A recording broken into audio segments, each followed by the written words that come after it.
Okay, so I wanted to just thank you for being here. I know that last week you kind of excused yourself because you weren't sure what we were talking about and you didn't want to have input if you weren't really sure. So thank you for agreeing to meet with me, and I can explain what we were talking about last week. Okay, no Okay? problem. Is there anything that happened though between last week and this week that you wanted to let me know about, or? Um, well, he had some issues in school and stuff, and we kind of sat down and talked with him a little bit, but he was pretty uh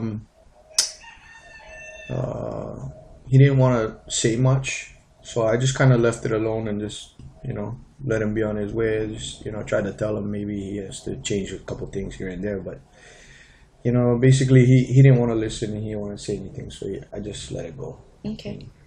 You have anything, suggestions that I mean, methods or anything that I can do to try and.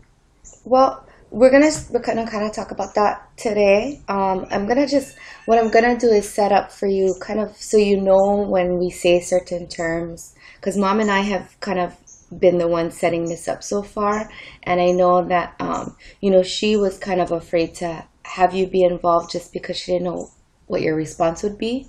So, and that's part of the reason. Normally, I'd like to meet with you guys together so that you hear the same thing at the same time. Mhm. But what she was kind of saying was that sometimes you guys don't always agree on the way you parent. And so that means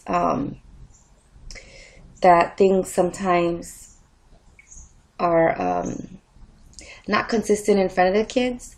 And they oftentimes kind of use that to their advantage. So I want to make sure that when I meet with you guys separately, I can kind of gauge where each of you are at, and then that way it eliminates kind of having so much, well, I don't know how to say it, so much differences between you two. We can kind of get that, I can kind of get that squared away a little, and then when we meet together with the two of you, we have sort of a plan. I can bring both of your ideas together, and then you guys can decide on Okay. how it is you guys want to go about it. I just wanted to hear from you, though. I know you were saying you were talking to him, and in the past before we were involved, you guys kind of had a hard time talking. How is that going for you? Well, like I said, there's still not really that much communication between him. You Okay. know, um, I'll say a few things. He'll grunt, and then Okay. basically that's it. Um, for me, it's hard because I'm not always home. I'm not Okay. always here. Most of the time I'm working. Um, but yeah, basically that's been the relationship, and it's kind of continued that way. Okay. Do you want to see it change in any way? Well, for me, for a long time, I really didn't think much of it. I mean, I understand that kids have growing pains and all that, and being that there's other kids in the house too, I didn't want the focus to be mainly on that, on him, you Okay. know. But yeah, I mean, we want the best for him. So Okay.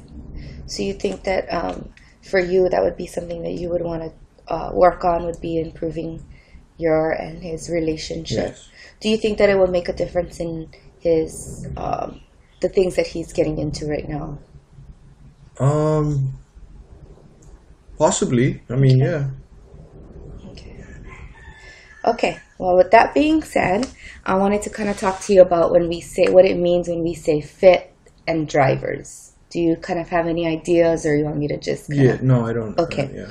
So, of course, you know that he was referred to us for three referral behaviors. One was truancy and not attending school, which, of course, is affecting his grades Hmm. and could lead to possible court involvement if the school is at that point where they, cannot get him to school, which is kind of why they referred the case to us. Hmm. The second one is his drug abuse, or sorry, marijuana use, and um, drinking alcohol. And that one was sort of a self disclosed. And what that means is that it wasn't a problem on your end or your wife's end, it was something that during the interview he had with DOH, he kind of said that, oh, I'm using and stuff. So at this point for your wife, she said, well, I kind of want to focus on the other two things. And the third one that she would want to focus on is his respect at home toward her and her and his siblings, because towards you, he doesn't have those behaviors. Is that correct? I mean, he doesn't get violent or yell at you. No. It's when you're not in the home that he does that. So for your wife, that was kind of the main thing she wanted to focus on. Number one, priority. And then number two was the school, which she actually started making some connections with school, and that we can talk about a little later. If you agree that you kind of want to focus on the home part too right now. Yeah. Okay. So those three behaviors are what we call referral behaviors. Why he came to our attention. And when I say fit, all that word means is, so I'm going to write it here, fit, and put a circle around it. That's our fit that we're working on. And all fit means is behavior. What is it that we want to focus on here? So I'm going to put in here respect for family, because it has been a problem. It has led to police being called and fights between you and your wife, and fights between him and your wife, and then the other siblings seeing it. That's something that we want to change the behavior. We want to improve the way he behaves at home and the respect that he has for family members. Now I'm going to draw lines here, and these lines, we don't have to fill them all up, but these lines just represent what we call drivers. And all that means is that these are the reasons that his respect for family is negative at this time. So I'm going to start with one, so you kind of have an idea of what it means, or what a driver looks like. And then I want you to maybe come up with a couple others, and then we can go from there. So because you had mentioned communication, I'm going to put one of the drivers being communication. And the way that contributes is that this is not communication as you're saying it, but communication from your son's point of view. So I'm going to say that Junior doesn't have effective communication, and he doesn't know how to express what he wants. And he's found that by throwing a tantrum and yelling at his mom, she'll give in to him.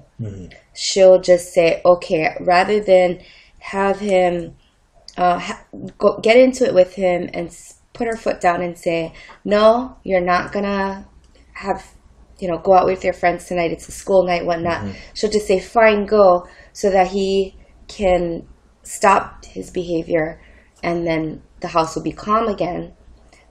So he's found that this way of communication works for him. So communication, I'm going to say for Junior, what works, right? So that's something that we need to look at and address to change for him, so that when he knows that if he does this and he has a tantrum, that he's going to get his way. So when we identify this, okay, communication as being a driver, we now need to back it up one more and say, okay, we've identified this as a driver. What do we have to do? And then when I say we, I mean you and your wife. Right. What do you have to do to change so that this no longer will equal getting your way and being able to go? So communication, I know it's a big, a broad term, but that's why I put what works there, because, and his name, so that we know that this means he does what he knows how to do to get what he wants, which is whatever it is he wants, And by disrespecting the family, he'll get to go out. By yelling at mom, he'll get to go out. He'll get to play on the, play his Call of Duty game, whatever that is. Whatever it is, he gets his way by yelling at mom. And so the communication is something here that's not work. There's a breakdown there. So if we back it up, then we now must focus on mom and say, Mom, when he responds to you in this way, will be your response to him, and that's something that will develop when we come together. Yeah. She hasn't said it, but I think that she might be afraid of Junior. You know. You want to identify that as fear as one of the... Yeah, I think so, because you know we've had conversations like she's told you in the past that we've had, you know, basically arguments between she and I because of Junior's actions, you know, and she hasn't said it, but I think that that's maybe possibly one reason that she allows him to you know have his way when he gets into those tantrums. I've only spoken to him a couple of times about it, and like I said, all I get is a grunt, and I just kind of let it go. Okay. And I don't know if that's a problem for myself too, being that I don't back her up in a sense, you know. But I don't know. How do you feel if I put on here and identify something called co-parenting? Because that's kind of what you said right now. Yeah. Do you know what that means or what that term means? Okay. No. So co-parenting means that you complement each other in your parenting. It's okay to have disagreements with each other, but ideally the disagreements would not be done in front of the child so that they, or any of the children, so that the children don't know that there's differences between you, because children are very smart and they will play against the differences. Meaning, if they ask, can I go to, this is just a simple example, can I go to the dance at school, you know, and so your rule is you have to have homework done, you have to have this done, you have to have chores done, you have to been good that week.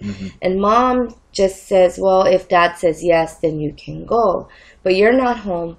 Mom can't confirm with you, and the child knows that that there's these differences, and that, you know, mom's more lenient, dad's not even here, he's not gonna care anyway once I'm gone, so he'll come up to mom and say, hey, can I go? I already talked to dad, when in actuality he didn't talk to you, but you and your wife aren't communicating, you know, so that she knows, no, he didn't talk to me, there's no way of checking, and there's differences in the way you guys parent. So sorry, I have something on the stove. Oh, okay.